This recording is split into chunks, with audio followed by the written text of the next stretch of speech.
It's ball up top. You know what it is. We're here. Got my boy Jabari, Yes, sir. Brad Guapovich, Jabari Golston with me. So we're here to talk about good hoops. It's a lot of good hoops going on. Like all week, we've been seeing some good basketball, and we just got finished watching the Cup game. First of all, I just want to ask you, what do you think about the NBA Cup in general? Like, is it good for the league? Do you like it?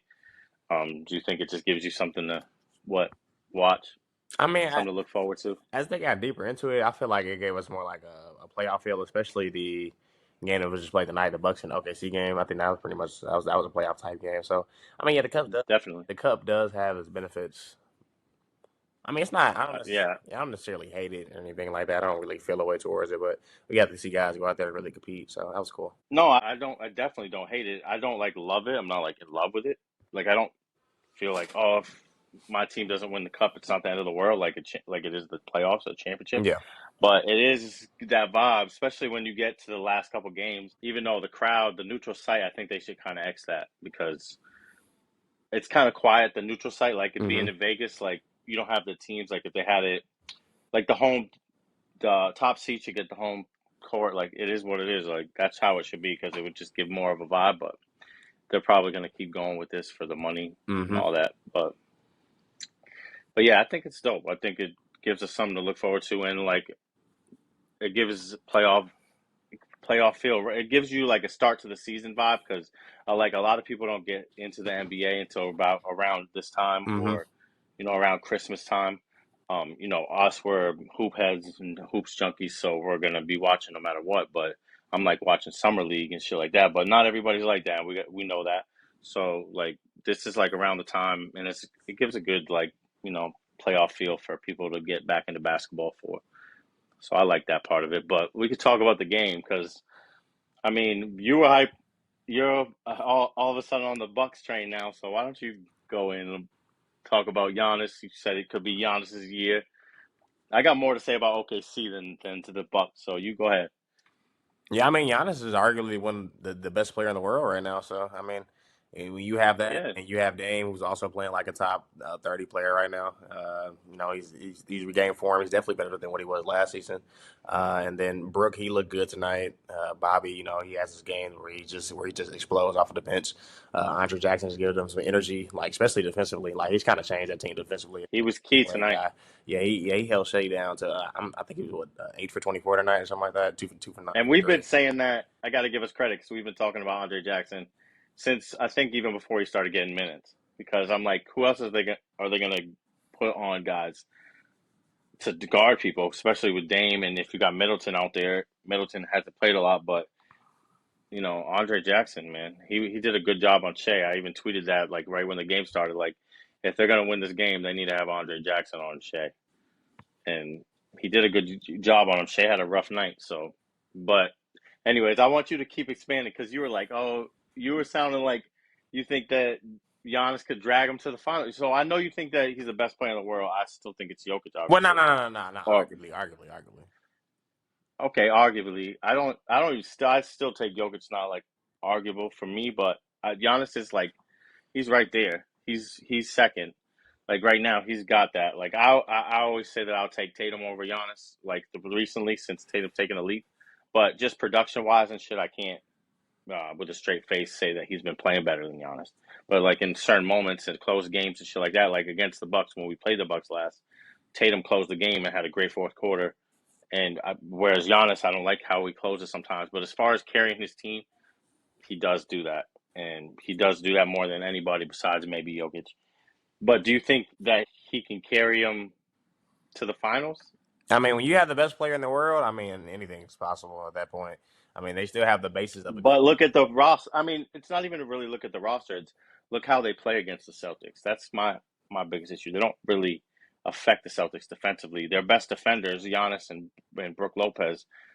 Well, we stretch the court out, and then Brook Lopez becomes almost a non-factor usually, and so then it's Giannis having to do a lot.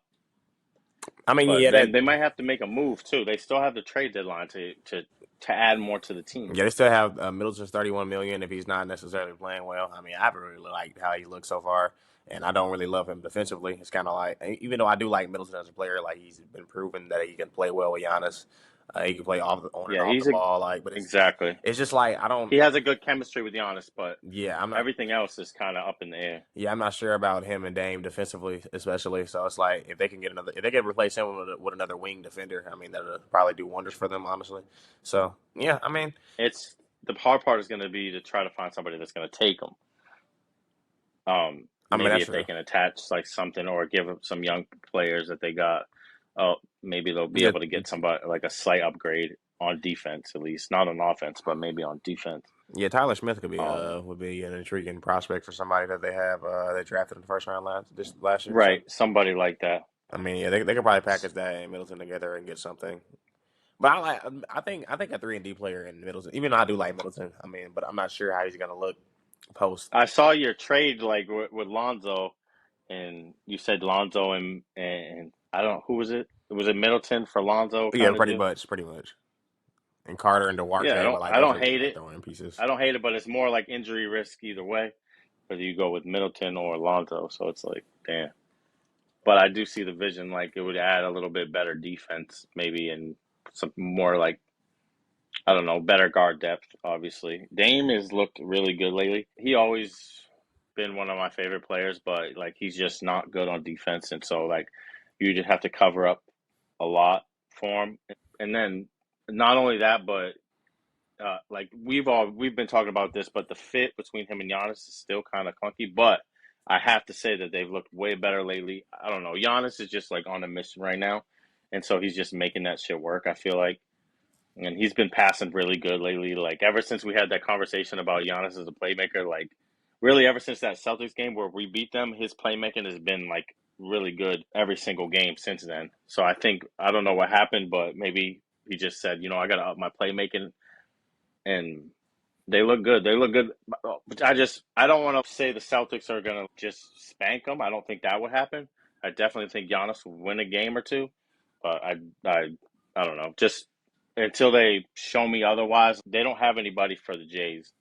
And Jaylen Brown and Jason Tatum pretty much carve up the Bucks every time they play them. So it's like until they show me something else, Giannis is gonna get his, but Horford give him like a hard time. But I got something to say about OKC because OKC is really the like surprise of this whole thing because what the fuck was that? Like I was expecting like the best team in the West. They've been playing like an all-time team defensively, numbers wise, like their net rating and shit like that has been up there with like top teams of all time. It's like so I'm just like expecting them to come out. Honestly, I thought that they were going to beat the Bucks pretty easily just because um I didn't think that they was going to be able to guard Shea, but once I started watching the game, I realized that they have like one of the defenses that is tough for Shea because all the spaces that Shea tries to get his shots off at are the places that Brook Lopez and Giannis reside at and are like elite at Mm-hmm. in the paint, around the paint, and anywhere near the paint. And so that's a bad matchup kind of for SGA because unless he's hitting his three, and that's what's been moving me for SGA lately is that he has been hitting his three. And so if your game is relying on tough middies and that tough middies not falling, then and you can't step back and hit and your three's not going to hit, you're not going to be able to go in the paint on Brook Lopez and Giannis like all the time consistently and think that you're going to get any foul calls. They're not going to call a lot of fouls on Giannis. And then there's other guys. He was attacking some of them, but he was missing a lot of his middies, and because Andre Jackson played a good job on him, and just like their shooters weren't shooting well, and I was just wasn't moved. Even though I have been moved from OKC lately, but this game was one of those games that was like a playoff atmosphere, and I don't know, they just didn't show up. Yeah, so yeah, I mean, yeah, that's kind of been my thing with OKC. Just like I said, I mean, they were able to just pretty much pack the paint on Shea, and like he was kicking out the shooters, and none of them were hitting. I mean, I think Caruso had like 2 threes tonight. I think what were they like 4 for 28 from three or something crazy like that.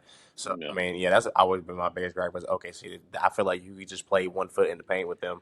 When you have an array of guys, Mhm. like when you have an array of guys who are like kind of shaky shooters. I mean, Jalen Williams is 40% from three, but as we saw tonight, his shot wasn't really falling. Isaiah Joe's their best shooter, but he hasn't really hit shots all season. I don't think Aaron Wiggins got much tick tonight. Who else? Kaysen. He's a good shooter, but he's He's not. a great defender. He's a great defender, a good shooter, but not on volume. Well, not necessarily this season. He hasn't been a great 3 point Yeah. shooter, but he's not a good on volume. We haven't He's really not seen a that good from shooter, him. right? Shea, he's been hitting his threes, but if Shea's your best shooter, then you kind of have a problem. So yeah, that's Yeah, and he's been hitting his threes lately, but I haven't seen him through a whole season just hit threes like consistently. This might just been a month run where he was hitting his threes, and he obviously wasn't hitting them today. And my thing is like at SGA, they put him in talks like, okay, say Tatum or Giannis is not having a great game from the field, they're still going to be affecting the game on defense, rebounding, all this other shit. If Shea doesn't score like an efficient 30 points, then he's like not saying that he doesn't do good on defense. He's a good guard defender, but he's not like out there guarding Dame. He doesn't guard Dame. Like Dame was cooking. I didn't see Shea on him. Like whenever he was doing his thing, like so I don't know. I'm just saying that Shea has to be like Michael Jordan. Like I said about if he played the Celtics in the finals, he would have to be like a 35, 40 point a game to win because he's not gonna he's not gonna be elite at playmaking. And then, like you said, the shooters aren't. Even if he does get it to the right shooter in their shooting pocket, that's not a guarantee that's going to go in. So their defense has to be super elite, and Shea has to be incredible. So they're relying on a lot, but it's not like they can't do it. It's not impossible. They have a blueprint, but it requires fucking superhuman effort. Like honestly, and keep Shea is consistent, getting his 30 points, but in the playoffs, we need 40 out of you because especially if you get deep in the playoffs, we need more than just your casual 30. Like we need more than that. So and a night like tonight where he's not hitting his middies and shit, what does he have? If he doesn't have a midi, then and he's not hitting threes, then what is he really doing? Then he turns it to where he has to drive, and they're just going to be waiting on it. So I don't know. That I just not saying that. Okay, so you got exposed because I still think they got a good chance coming out the West. But what you said that you wanted to talk about like offense in 2024 versus defense just generally in the NBA. And I think this game was what sparked that conversation for you. So why don't you talk about what you were saying? Oh yeah, I mean, I kind of felt like this for a while, especially with the way people were talking about OKC, just how good their defense was and how that would pretty much carry them to the finals. And I mean, that's just been a thing. You have to have a very good defense to win now, I think, because you have to be able to at least slow down the other teams like offensive production somehow, some way. 100%. I mean, because Dallas was one of the best defenses in the West last year. They made the finals. Minnesota was one of the best defenses in the West last year. They made the conference finals. The Celtics were one of the best defenses last year. They made the conference finals. The Pacers, Yeah. even I mean, they weren't a great defense, but circumstances got them there. So I mean, Yeah. I just think you really need an elite, honestly, an elite defense to win now because you have to get stops in this NBA. And I think Even when like look at the last few years of champions, even Denver, they was really good on defense that year that they won the championship. Golden State's always good on defense. The Raptors were great on defense. Like the Celtics, obviously, were really good on defense. So I think that it's always been the case that defense wins championships. But it's more like to me, you have to have two-way players.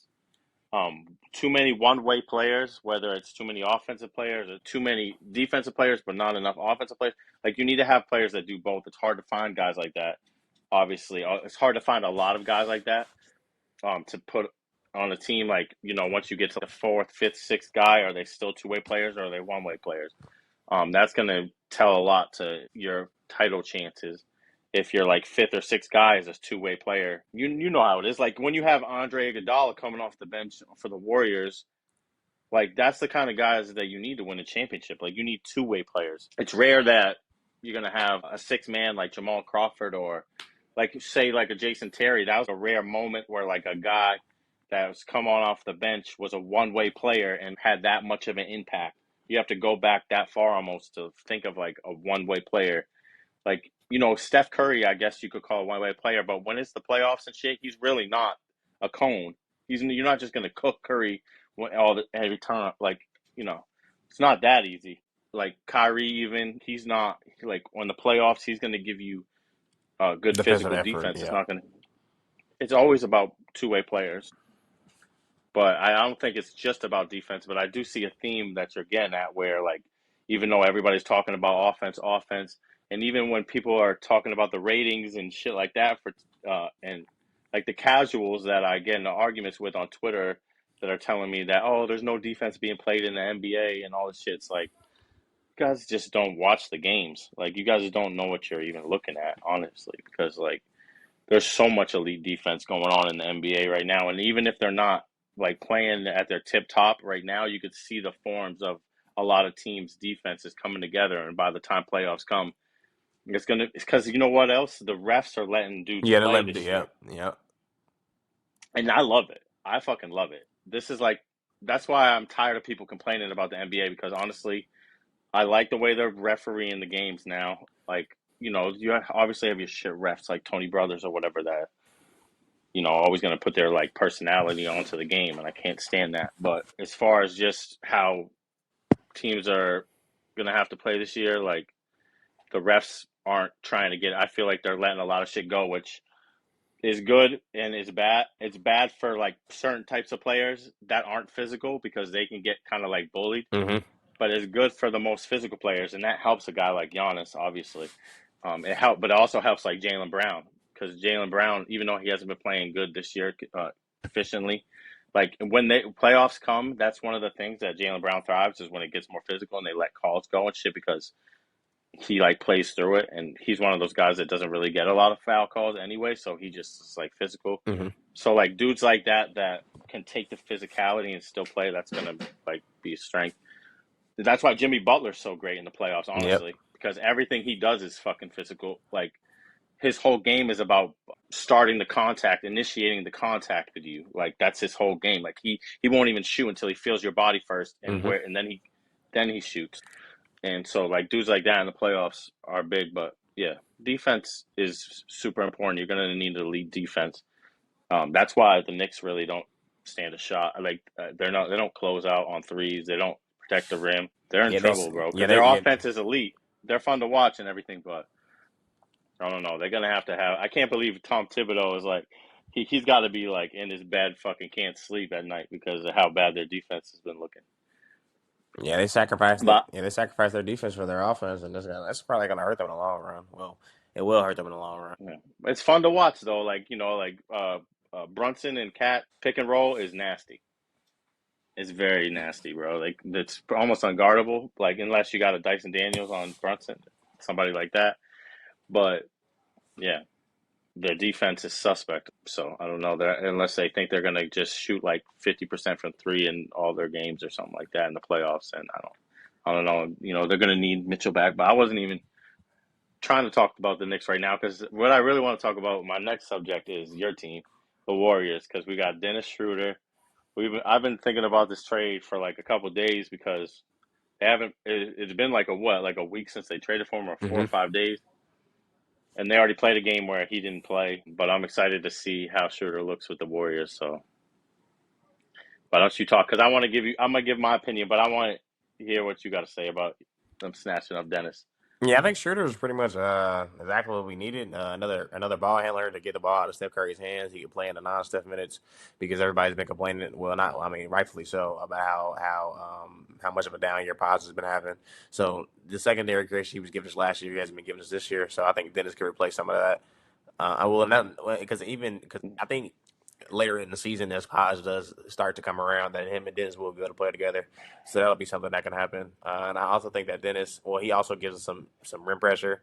He gives us some more passing, just all things that were lacking, just playmaking ability outside of Steph and Yep. Draymond. So we definitely need that. And then he even gives us some stuff in the mid range where we really outside of Kaminga and like I guess Wiggins, we really don't really have anybody that shoots in the mid range like that. So that'll be Yep. cool. And he's also like 39% from three. So yeah, I mean, I think even he can play next to Steph because of his defense. I think he can really because I mean we close games with Gary, and Gary is a great defender, but he doesn't really give us anything offensively. I think Dennis could probably take some Right. minutes in that time and like just give us more juice offensively. So yeah, I think it was a very much needed move. I mean the way the Golden State season was going, it seems like something had to happen because of how good Melton was. The hole that he left at the two guard position was just kind of it was glaring.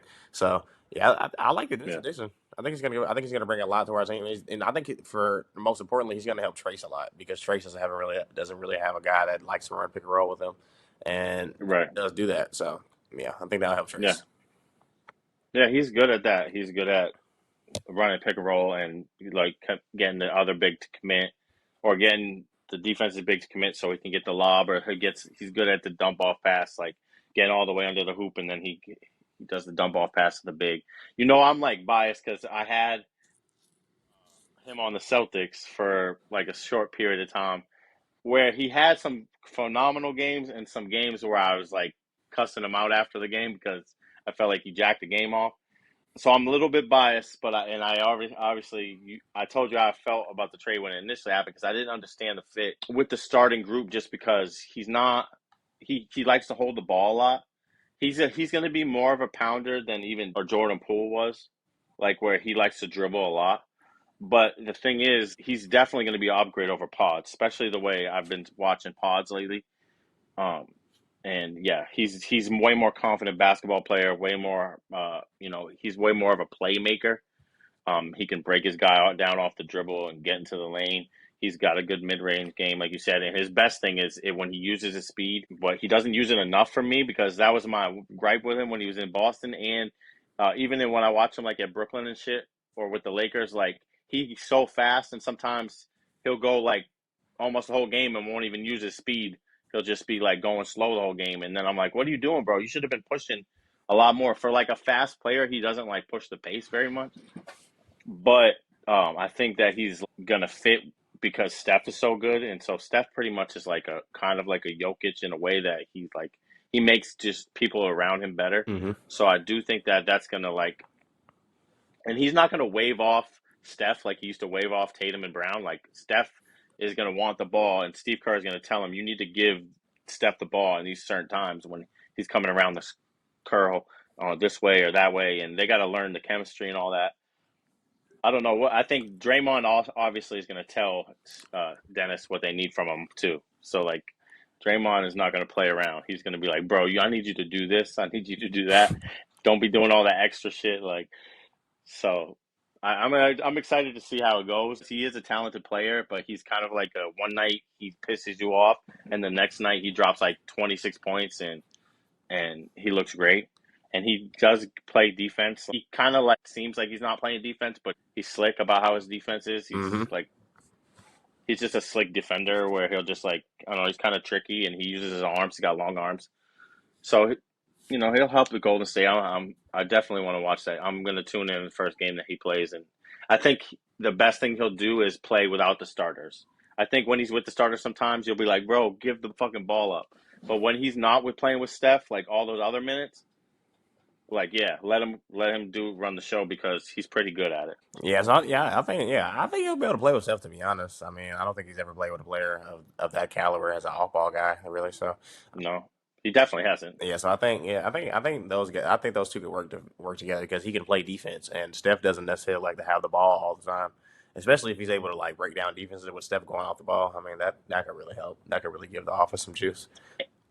Well, and the key is Dennis going to play like how he's been playing in Brooklyn? Because if he's going to be that guy that has been shooting like 35% from three, or maybe even a little better than that, and I don't know, just been a consistent player, he seems like he's in one of his best seasons of his career, kind of deal. So like, if that's what this is, then that's going to make a big difference. Hopefully, he doesn't get to Warriors and have to like adjust his game so much that he's not himself anymore.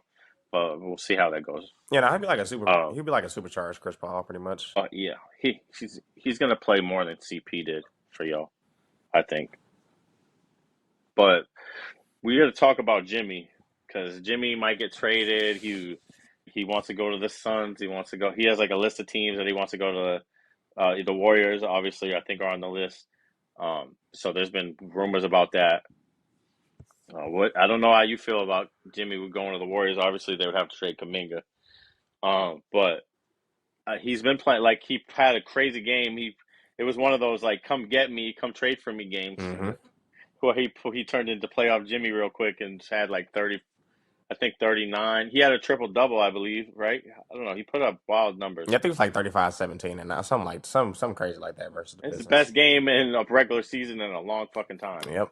that Jimmy put up, and it's just coincidental that he's trying to get traded right now. So that's how you know Jimmy still got like that playoff Jimmy in him sometimes when he has to turn it up. I feel like because I don't know, he probably feels some type of way right now, and so that's triggering him to play extra hard. And he was if he's getting 17 rebounds, like yeah, I know it was the Pistons, but still, like you don't see Jimmy just getting 17 Mm-hmm. rebounds like that. So that means that he's definitely motivated. And that game also, Cade, like we're gonna get back to Jamie, but Cade was balling that game, and I was enjoying the Cade. But as far as like he had 18 assists, Mm-hmm. and he had a rough like fourth quarter, but in the overtime he played good and he hit the game winning shot. Actually, it was like the go ahead shot. I love Cade Cunningham. I love watching. I think he's a special player, and I still got haters on. I see on Twitter all the time saying he's not impactful.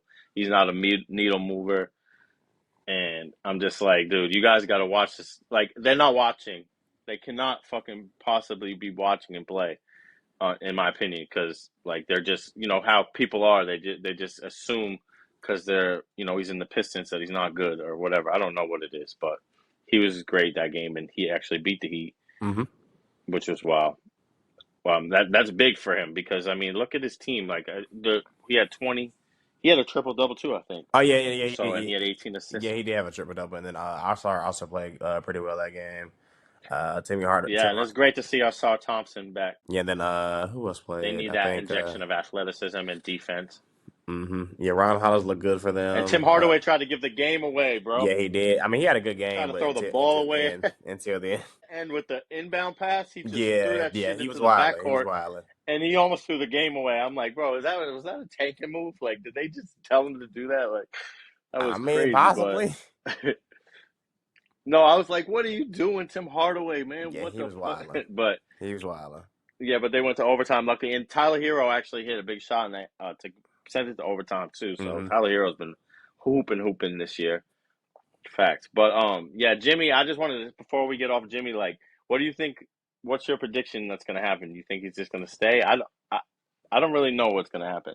I don't really know. I mean, I'm not sure what's really intriguing with him for the Phoenix fit as far as just building out a complete roster. I'm not sure about that. Golden State. I mean, if Golden State was really willing to The trade, Phoenix would be Bradley Beal for it would basically be Bradley Beal for him, and then they would probably send some picks or something. I don't really know what it would be, but I don't think Miami would take. go. I don't think Miami would take that. And I don't think the Suns Yeah, have I the don't draft. see why they would take that. I don't think the Suns have the draft capital to even make that package enticing. And I think the Yeah, Warriors. I it mean, doesn't seem realistic. the Warriors would probably be their most real. I mean, if the Warriors were to want to trade Wiggins and Kaminga, then that would probably be the most likely situation that he can go to. But I'm not sure if Golden State even. Well, I don't know because I think Jimmy's better than That both would of be those. a team full of dogs.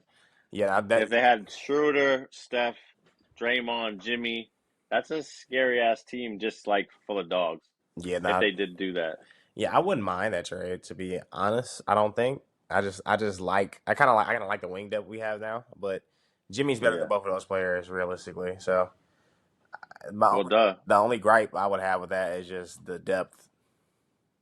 But I mean, Yeah, the depth, but I mean, your depth isn't really that bad. It wouldn't be like terrible yeah, it wouldn't be terrible. because now You that can you have got some playable Schroeder, players. yeah, even like Lindy Waters has been decent, like off the bench. You got Gary Payton, you got uh, Not Lindy. No, you hate Lindy. I don't hate Yeah, him. but He's he's just not. He's inconsistent. like a ninth man though. He's playable as like an eighth, ninth man. He's not like terrible.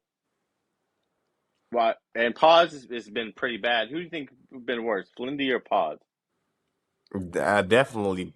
I don't know. It's hey, bro. They both had a See, moments where they both pretty bad. So it's like, hey, right. I So don't even hopefully, know. like Pods picks it up because or maybe they could put the Pods in the Miami deal too. Like you never know, but I don't know. I think Or he Miami could won't go to Kaminga. Houston.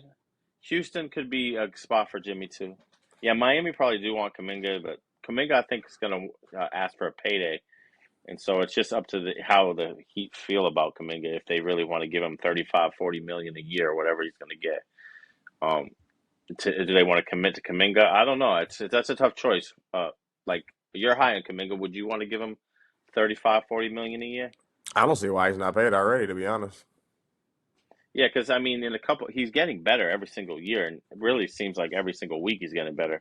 But it has taken him a little while to like find his groove, but I feel like he's found it this season. So like it's a tough call, but like I wouldn't let the asset walk for free. So I would definitely sign him before I just let him walk out the door. Um, so that's just how that works. But yeah, Jimmy, I don't know. He could stay in Miami and still be a tough out in the playoffs too. Mm-hmm. But I could see Houston. Houston is the spot that I think's the most realistic. Just because Ime, I feel like might want to accelerate the like rebuild, and he has all these young dudes that he can't even develop. Like and Miami's probably salivating over a chance to get like a Reed Shepard or Mm-hmm. a Jabari Smith, just like one of those guys. They probably want, or they could probably take Jalen Green too. Miami will want We're Jalen gonna talk. Green. Yeah, I was gonna say we are gonna talk about Jalen Green later. They probably wouldn't want him, but they might have to take him for salary, and then like with a couple of the young guys and Jalen Green. But that's not a fit. Like Jalen Green and Tyler Hero would be like one of the most just like malpractice moves you could make. Like Yeah, that would be a to have hilarious. them That would be both. a hilarious backcourt. That would be out of pocket. That would be crazy. But and you don't want to fuck Tyler Hero's like vibes up like Right. that because he's been playing so good. But let's talk about Denver, like because you said Denver is roaring back. You talking about the Sacramento game Yeah, I mean, just in when they general, I came mean, roaring back? yeah, and they beat the Clippers as well. In that game, they kind of smoked the Clippers, and Jokic and he have really got Yeah, the game. And I mean, I just like the way that they look lately. Jokic, he's been doing his thing. Aaron Gordon's come back. Jamal hasn't. Jamal's been in the lineup. He hasn't really been playing well, to be honest. But it right. really mattered for them lately in the games that they played. They've been winning, so He played well in the Sacramento game, but right. Sacramento's defense is so It's not that porous good. that Yeah. I can't even like count that game as a good game because when you play against Sac, it's like automatic that you're gonna play good.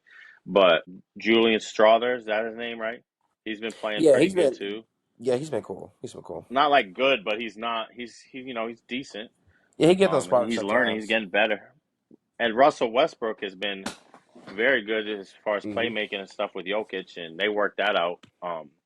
It's good. It's really fun to see Westbrook actually like just looks like he's enjoying basketball, and he's just fitting in with the team. And this was my worry for Westbrook when he was younger. I didn't think that he would age as gracefully as he is, even though he's had some rough moments with the Lakers and shit like that. But he's as far as like I thought he would go out like kind of like Iverson, where Iverson couldn't be like off the bench Hmm. because his ego wouldn't let him like do that. And he just always thought, even when he was like fell off, he thought that he was still like him. And that's why he couldn't like just be like a six man for a team for long, and that's why he didn't make it much longer once he became like a six man because he thought he was still the guy. Right. And I didn't think that I thought Russ would have like the same issue, but I gotta say I was wrong, and probably a lot of has to do with Jokic. But even with the Clippers, he was a productive player and On the teammate, bench, and yeah. like every team and every like teammate that he's ever had always says how great of a teammate he is. So that's one of the things you really got to take into account is what your teammates say about you and shit like that. And it feels like a lot of players go out of their way to say that about Russ. Hmm. So I think I was wrong about that for sure. But it's been fun to see him like find because he's not an elite scorer anymore. He's not as explosive. He doesn't have that like elite athleticism like he used to. But he's always been a really good like playmaker, underrated playmaker, honestly. And he's a little higher IQ player now than he used to be when he was like he's relying on it, and obviously that has a lot to do with Jokic. But they're starting to find their grooves, and even Russ making not just Jokic better with the playmaking, but he's also like helping out Hmm. other dudes like Murray and shit. Like because Murray's cutting off of Westbrook. I've seen a And he's couple finding times them. where Murray Yep. goes backdoor and shit like that, and Westbrook finds you if you do shit like that. So that's been helping them out. Yeah, And and I think Denver's a good yeah, I think good ass another team. good. What are they like the seventh seed? I think they're the sixth seed. I'd have to look. Pretty sure See, they're the but what was you sixth gonna say? seed. Oh yeah, and also Aaron Gordon's 3-point improvement. That's been pretty under about development I've seen from him. I just don't. I mean, granted, teams will still leave him open, but I think he's been making teams pay more. So this season, so yeah, I do like. I've also liked that from Denver. Denver's the 5th seed. Okay, yeah, so that was a game off. I mean, that's Denver's a a series fifth off. seed, so yeah, they're in a good spot and they're getting better. And they're always scary in the playoffs with Jokic. They're one of the teams that for the Celtics I would fear if they came out of the West. I'd be like, this is about to be because I would know if they came out of the West that they've gotten better to that Mhm. point. And with Jokic, he obviously presents a something that would be a problem for us. Um, and they have historically played us pretty good since they've had their team. But they have to still keep it up and get better, obviously. And also, And Jamal Murray okay. is the key to that. Yeah, and Go also, ahead. yeah, I've seen that they've been in some conversations for Zach Lavine. I don't think that'll be too bad of an addition for them, I to be did see honest. that too. Yeah. Yeah, depending I'm on who they glad you trade. brought that up because what'd you say you don't think that would be good? No, I don't think that'd be a bad addition, depending on what they trade. Like if they were to trade one of MPJ or Jamal. Oh, Zach Levine would look amazing next to Jokic, Hmm. bro. If Westbrook and washed up Jamal Murray, I mean, Jamal Murray hasn't been that great, but if they could get Levine, he would be the second best player instantly on the team. Yep. As far as just like go Aaron Gordon, like maybe for like winning basketball plays, he may be second best, but as far as just like he would take a load off of Jokic. So basically, when Jokic goes to the bench, it wouldn't be just like Grand Canyon drop off that it is now. You know what I mean? Yeah. Like if you had Zach Levine out there, and then when the minutes when they all play together, that would provide shooting, and I would like to see that honestly because their defense is going to be what it is. I feel like they have like a scheme that makes it where they can pretty much plug anybody, Hmm. and their defense is pretty decent. I don't really know why Mike Malone is like got that figured out, but he does. Like where I don't know, their defense just stays pretty good, even though they don't really have any great defensive players. Even when KCP, I mean, I guess Christian Braun has brought some good defense to the team, and Aaron Gordon obviously is a good Hmm. defender, but Michael Porter Jr. has stepped up his defense. And that's another place that Jimmy Butler could go if you wanted to do a Michael Porter Jr. for Jimmy Butler. That would be like a decent swap probably. But I don't know if Denver would want to do that, but because they had already lacked so much shooting that adding Jimmy to that team when taking Michael Porter Jr. off, it would be like no spacing. But yeah, Yeah. I mean, a Jimmy fit. I'm not really. I mean, it's not. I don't think Miami I'll be interested in that package also. So I mean, realistically, I don't probably think. maybe not. Yeah, not for MPJ. He'll probably it wouldn't. I don't. I do think Miami is very like motivated to maybe trade Jimmy though because he could walk, and so Pat Riley's not dumb. He's not just going to let Jimmy Butler walk out the door and not get anything back. And he's been doing this way too long. Pat Riley's seen it all, and he's not about to let that shit happen. Hmm. Um, Speaking of Pat Riley, we could go to his old team, the Lakers, because LeBron he came back after he must have made his trip to Germany or wherever. I don't know where the fuck he went, but he came back looking good. I don't know where he went. He just disappeared. I even texted you. I was like, "What's Yeah, going I have on with no idea. LeBron, No bro?" idea. No idea. But yeah, I mean, yeah, he got a pretty good start to the game. He didn't really finish the game well. I think he was like 6 for 18 or something like that. But I mean, he had the Lakers. They did get a big win versus Memphis that game. Yeah, Ja didn't necessarily play well in that game. I mean, the Lakers just have a thing where they just beat Memphis consistently. So I mean, yeah. yeah, that was just an overall We ain't gonna talk too much about that, but I just yeah. thought it obviously got to bring up that when LeBron comes back, and he just had a couple highlights. I didn't watch the game, but he had a couple highlights where he looked like old LeBron, but obviously he didn't keep it up. He only had like 18 points. Yeah. But yeah, the Lakers are what it is. They're just like a playing team at best. But still, I had to bring that up because LeBron just disappeared like fucking like Batman or some shit and went to Yeah, the he Bat did. Cave, He and was just gone. No trace. that was wild. Like that was crazy. But Lamelo's back. That's a more like exciting one for me. Hmm. Lamelo came back. Did you watch that game with the Sixers? Yeah, Maxi and PG had pretty good games. Kind of what Sixers Yeah. have been waiting for. with a combination of the two. Yeah, So yeah, that was an exciting little time too for them. late, too little, too late. But yeah, PG looked good, right? Hmm. And yeah, and also Lamelo, he didn't necessarily look. He wasn't necessarily like the Lamelo that we saw before the injury that game, but he was moving well and stuff like that. So that's a good sign for them. Mark Williams has also come back, Yeah. so they actually gives them a real defensive center down there.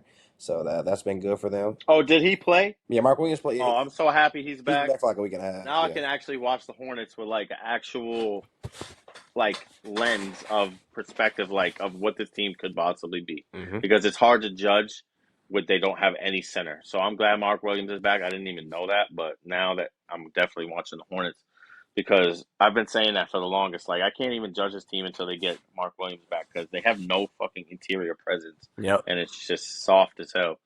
Um, but I got six of thoughts. First of all, like I'm also just gonna say off the rip like that I feel bad for Joel Embiid because he has the worst injury luck maybe of the last couple, like the last decade, between him and Kevin Durant maybe, but like it's Embiid is worse. I could go through the litany of injuries that he's had, but I'm not going to because it's just like a long ass list that'll take me like a minute to say everything.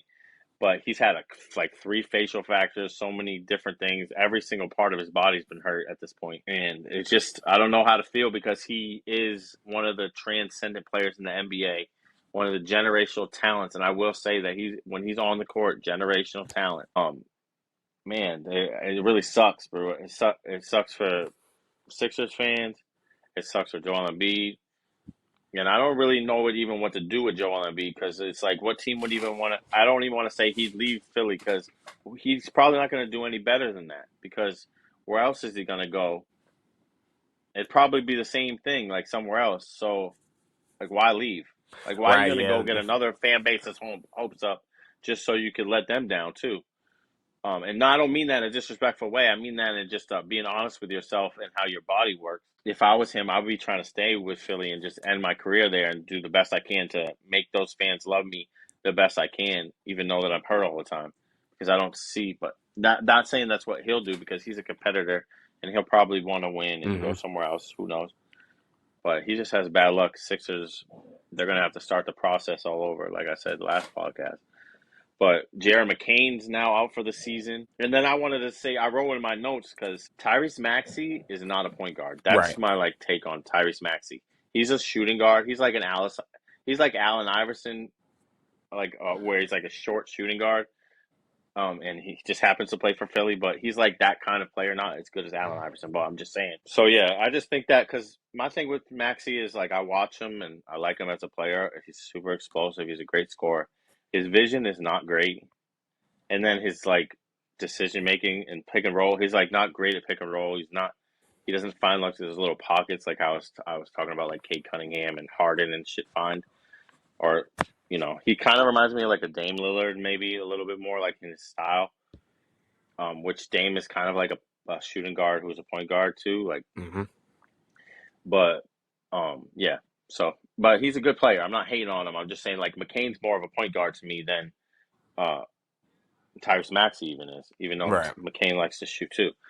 But yeah, so they got a lot of shit going on in Philly, but I don't really know what they're gonna do. But yeah, Yeah, they got the that's my foundation for thoughts. something though. I think. I mean, even if they They were do, like, even if they were to maybe trade, I don't like you said, they probably won't trade him.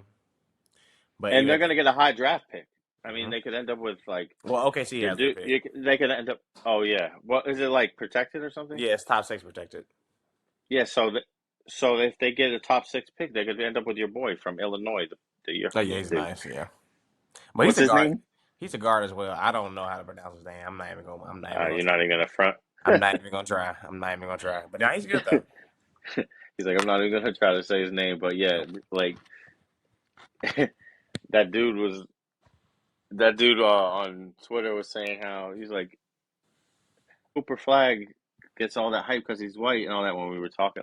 Oh yeah. Bro, bro, I give Barry a hard time all the time because he don't like white players. I'm just giving you a hard time. I know that you not like really like that. I just because like you be bigging up Tyler Hero all the time. I don't even fuck like you're always the one talking about Tyler Hero, so obviously you ain't Yeah, really my like boy. that. Yeah, he nice. He nice. But I was saying that you only like European white dudes. You don't like regular white dudes. Like you think Cooper Flag ain't gonna be really like that. But anyways, that was just I thought that was funny that the dude said that because he thought that I was being serious, like talking to you about like how you don't Oh like yeah, white nah, players. nah, nah. We could talk about Jalen Suggs because he's made a little leap offensively. Mm-hmm. Obviously with Franz and Paulo out, he's had to be like the guy pretty much. But he stepped into it pretty good, and he's looking like a like I was saying that his projection could be like a Derek White type of player. He's already getting close to that. You know, especially lately, he's been playing really like Mm-hmm. that elite. For a role player guard, he's he could be like a third best player on a championship team. I think like one day maybe. So at least third or fourth best player. Like if you got him as your fourth best player, then you're cooking with grease. Like in a couple, especially in these next coming years, Mm-hmm. for the Magic. So they're looking really good. I was reading some numbers about Anthony Black. That was oh my god. I was like, his offensive numbers are so bad. Even though that I like Anthony Black, I'm not like hating on Anthony Black. I know that's your boy too, but Jalen Suggs has been looking really good this year. Mm-hmm. And obviously Anthony Black's defense is like pretty elite, like but so that he kind of makes up for it in that way. But he's one of the worst offensive like efficiency players this year. Shit. But Yeah, he has a lot uh, of he has a lot of holes to round out his game. But I mean, he was always a development project. I think it's gonna take little while before we see him as a complete player. And Suggs, he was just, I mean, but he's Suggs was like that. You remember when he was a rookie, yeah, or that's he what I'm was like saying. young? He That's sucked why on I'm not offense. really. Yeah, it's not really too. That's why I'm really not too worried, especially in the Magic development system. I think Anthony Black will be a pretty good player, and then Suggs, just offensively, he's kind of. I mean, we've seen Paulo went out, Franz increases his production. Franz goes out, Suggs increases his production. Fucking talented. Yeah, those guys are the three bases of the core of your team. Then yeah, you got a pretty good thing going. I think Suggs could be like a 17 point per game scorer in this league. Uh, Right. I won't say pretty easily. Well, yeah, actually, yeah, pretty easily. So I think, Yeah, yeah, he can definitely get up there. yeah, Suggs is the third option on maybe a title team. So I just like I what think he Orlando's can be a building. third or fourth best player. I really do, especially in these next coming years because he's not even in his prime yet. Mm-hmm. Yeah. So like in these next coming years, he could get even more lead. He seems like he adds to his game. Look at how his like how bad he was on offense as a rookie compared to now. So he obviously works on his game tremendously. Um. So yeah, I love Jalen Suggs. I love watching him play too. I was just watching highlights of him today of him picking somebody up full court and basically hounding the hell out of him. I can't remember who it was. It might have been Dame. It was somebody, but he was giving him a hard time. And and then he gets hype. He gets the time. He's like a Marcus Smart, like how Marcus Smart used to be for the Mm-hmm. Celtics back in the day, where he gets the whole team hype and he's like the leader. Let's talk about Luka. He's fully back. Mm-hmm. He fried the Warriors. I don't know why Unfortunately. Steve Kerr always lets Luka just do what he want against the Warriors. Everybody else, he double teams the shit out of him, but not Luka though for some reason. But I always say that every time. I'm like, I don't know why, because Luka literally owns y'all for some reason. Nobody can guard him. Obviously, he does that to a lot of teams, so it ain't just the Warriors. He looks really good. Yeah, I don't know if he owns the Warriors necessarily. We did beat him in the series.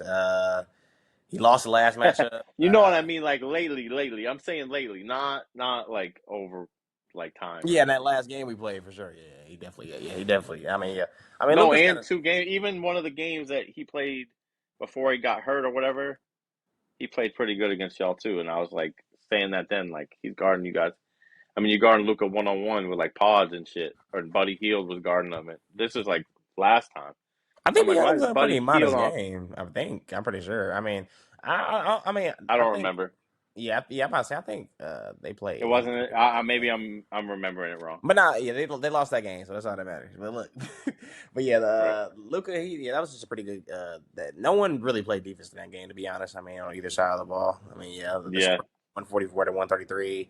They were They wide set open. the record for 3-pointers made. Yeah, wide open shots galore. Everybody was hitting. Klay Thompson had a great game.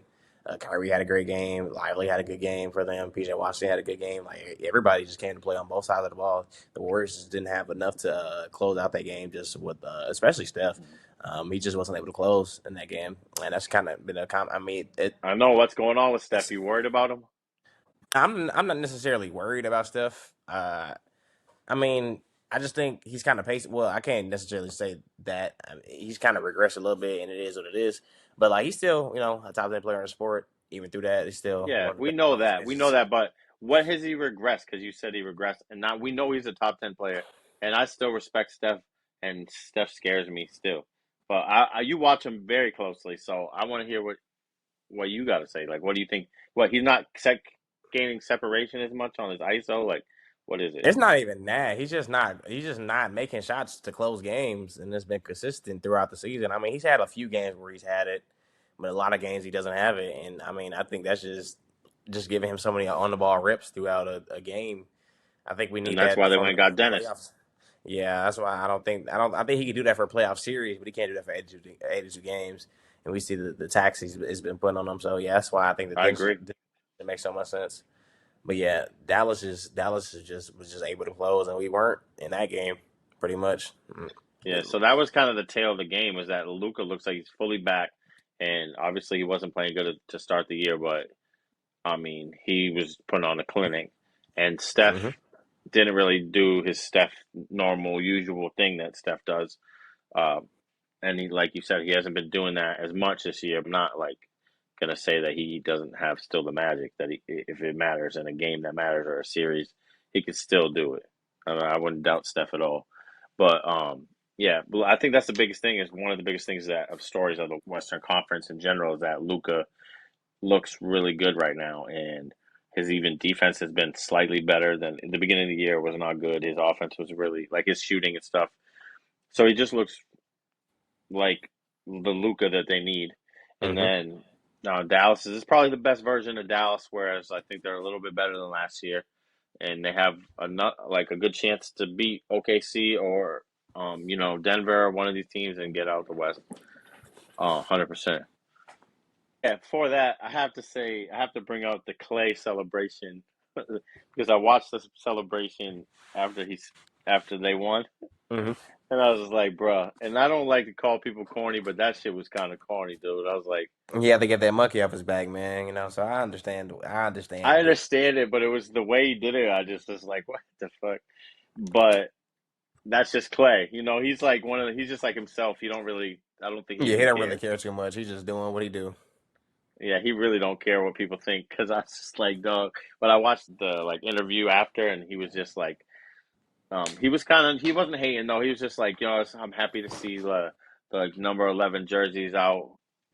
And he's like, and I just, I respect all the time I've spent with the Warriors and shit, but I got a good team now, and he's happy to be in Dallas, and he Mm-hmm. played good, and he had that shot what he hit at the end, and he was hyped. That was like his moment that he wanted, that made him feel like he's probably like a little bit over Golden State now, not over it, obviously, he'll Mm-hmm. But never like, get yeah, over it, but that was like probably his moment of like closure for him to be like, yeah, I'm all right, like I'm in a better spot for me, even though.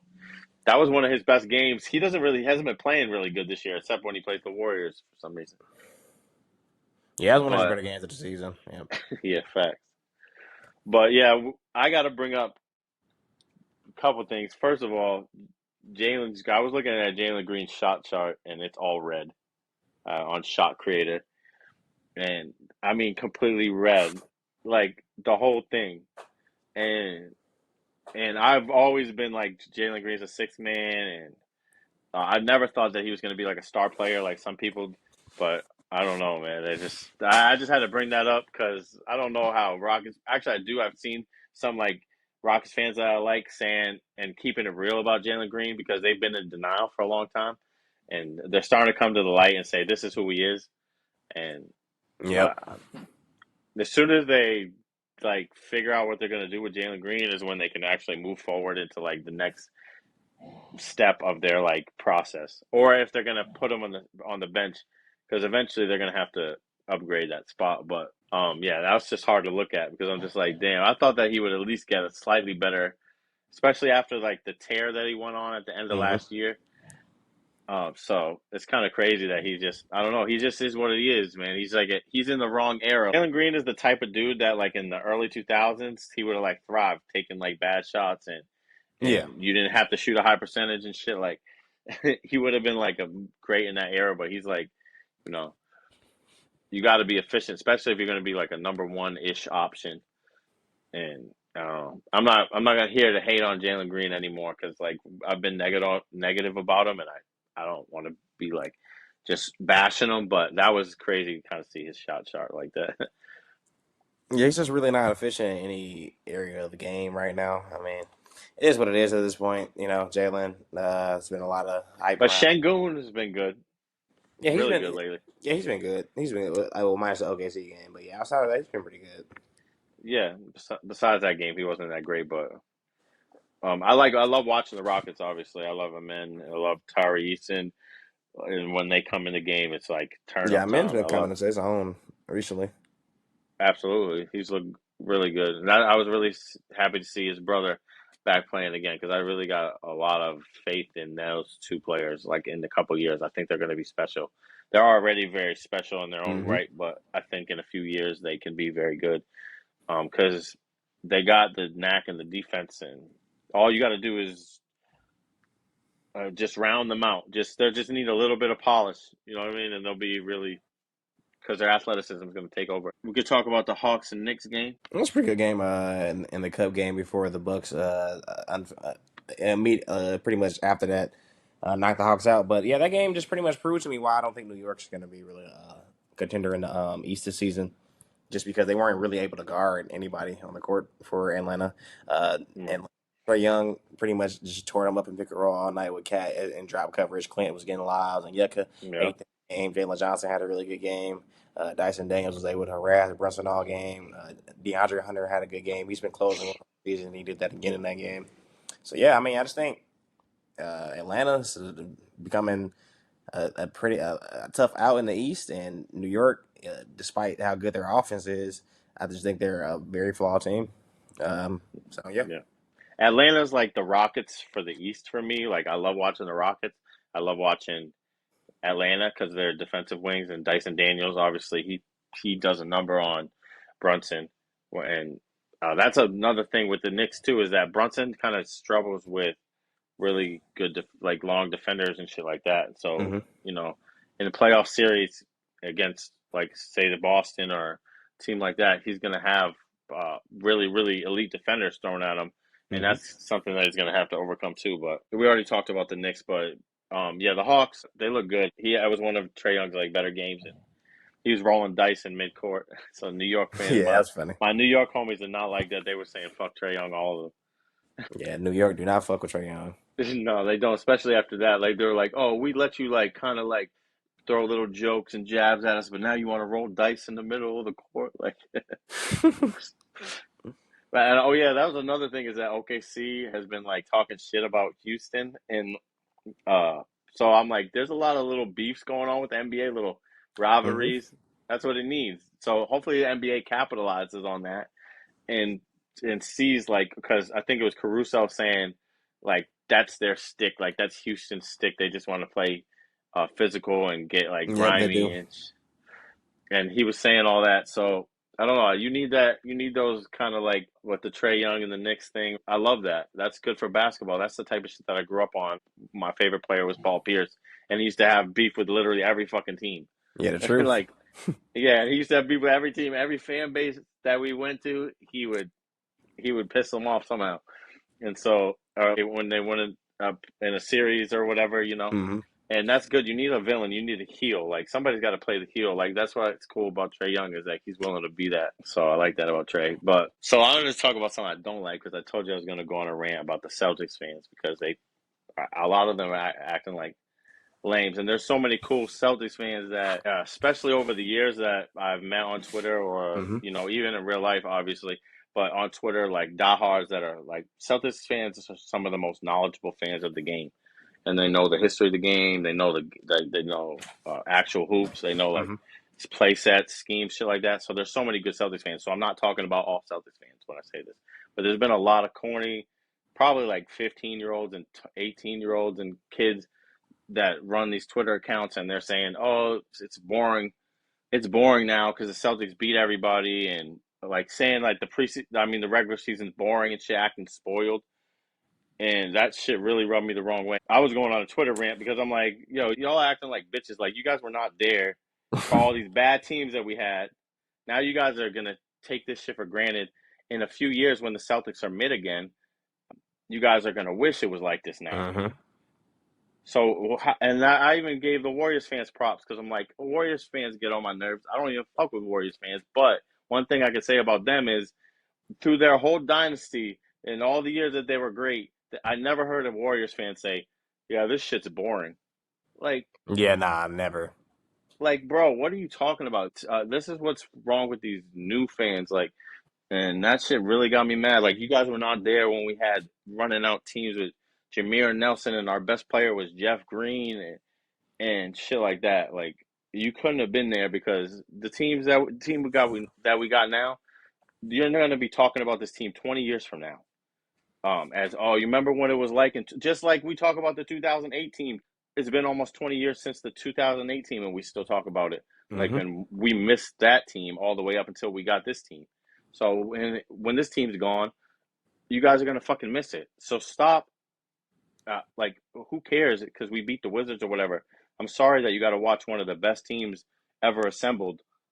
Like, what are you crying about? Like, enjoy this shit. This is like great for me. I love watching this basketball. And Celtics fans need to stop being so cocky too, because we know that Porzingis could fall funny, and the season could be over for him, and then our outlook is looking a lot different. You know, like, Yep. so Celtics fans need to stop being so cocky because anything can happen. It's not like we're just going to automatically win the championship. None of these teams are going to hand us the championship. So I don't know. That's just my rant because they get on my fucking nerves. A lot of them. Don't be spoiled, man. Enjoy the good Yeah, hoops. nah, Like, facts. It's not gonna be here good. Enjoy forever. this team you got. Drew Holiday, Al Horford. These guys are getting old. In a couple years, that's going to make a big difference, and we're going to have to find new replacements for those guys. It's not going to be that easy to just Mm-hmm. replace these guys. So this year we have to capitalize on this year. Like, I don't know. So stop taking this shit for granted. Enjoy it while we got it. Like, that's all. That's why that's why we watch the NBA, so we can have you know like, I didn't hear Bulls fans in the '90s complaining, or I didn't hear the Lakers fans with Shaq and Kobe when they were Never. three-peating. I never heard a Spurs fan complaining about the regular season when they were going on their long run. So, but that's my rant for them. Fuck them. Fuck the stupid fans. But all the great fans, I salute you. All the Celtics fans that love the game, because most Celtics fans really love the game. So, like, when you got these casual Celtics fans that just like want to be on NBA Twitter or whatever and talk shit, they rub me the wrong way. So I probably shouldn't let them get in my head like that. But still, when I see shit, I just, You how I get it, am. yeah. I don't know how to keep my mouth shut. I gotta say something. I gotta G check people sometimes.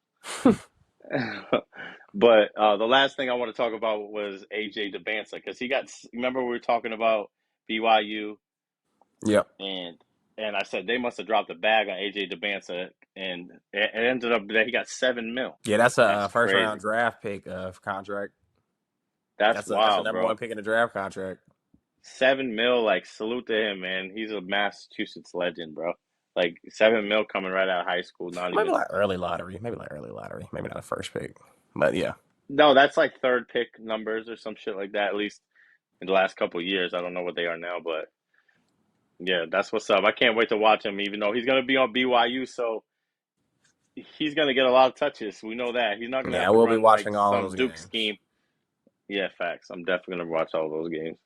But yeah, we had a good ball up top podcast today, man. Yes, It's always sir. good to talk with you, and it's always good to just talk good hoops. Yes, sir. All right, yeah, we had a good episode, man. Everybody, go give us a 5 star on Apple Podcasts, on YouTube. Go give us a thumbs up. Go subscribe. Thanks for listening, and we'll see you guys next week. Yes, sir. All right.